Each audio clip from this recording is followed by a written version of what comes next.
আমি প্রথমেই আপনাদের উদ্দেশ্যে বলবো যে আমাকে স্যার ভাবার দরকার নেই, স্যার বলারও দরকার নেই। আমি আপনাদের সন্তান হিসেবে এখানে এসেছি। আমি জনগণের পক্ষ থেকে এসেছি, জনগণের দাবি দেওয়া নিয়ে এসেছি, একটি নতুন বাংলাদেশের স্বপ্ন নিয়ে এসেছি। এখন আমি আপনাদের কাছে সেই সহযোগিতাটা কামনা করছি। আমরা জানি যে তথ্য ও সম্প্রচার মন্ত্রণালয় একটি রাষ্ট্রের এবং বাংলাদেশের খুবই গুরুত্বপূর্ণ একটি মন্ত্রণালয়, এবং সামগ্রিকভাবে বাংলাদেশের যে মত প্রকাশের স্বাধীনতা, গণমাধ্যমের পরিস্থিতি, সেটা কিন্তু এই মন্ত্রণালয়ের উপর অনেকাংশে নির্ভর করে।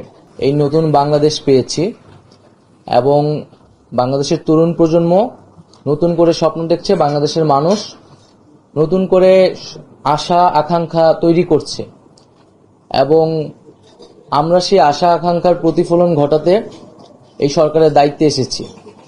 অনুরোধ থাকবে যে এই আকাঙ্ক্ষা আমরা আবার নতুন করে তৈরি করছি, যে পুরো বাংলাদেশকে পুনর্গঠন করা, একটি নতুন বাংলাদেশ তৈরি করা, এবং এমন একটি বাংলাদেশ তৈরি করা যেখানে এই ধরনের ফ্যাসিজম বা স্বৈরতন্ত্র আর কখনোই তৈরি হতে না পারে।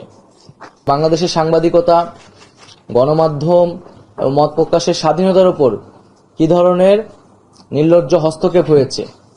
আমরা চাই না যে সামনের বাংলাদেশে এই ধরনের ঘটনা ঘটুক।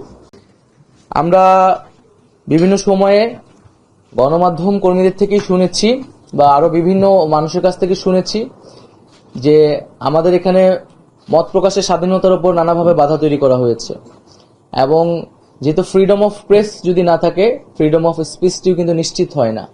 তো সেই জায়গায় কিন্তু গণমাধ্যমের স্বাধীনতা নিশ্চিত করতে আমাদের কাজ করতে হবে। সেই জায়গায় বিভিন্ন ধরনের আইন এবং বিধিনিষেধ রয়েছে, যেগুলো নিয়ে সমালোচনা রয়েছে। আমাদের এই আইন এবং বিধিনিষেধগুলো কিন্তু পুনর্বিবেচনা করতে হবে, যাতে বাক স্বাধীনতা বা প্রেসের স্বাধীনতা যাতে সেখানে বাধাগ্রস্ত না হয়। দ্বিতীয়ত, আমাদের এই আন্দোলনে ছাত্র জনতা, শ্রমিকদের পাশাপাশি কিন্তু প্রচুর সাংবাদিক শহীদ হয়েছেন, আহত হয়েছেন।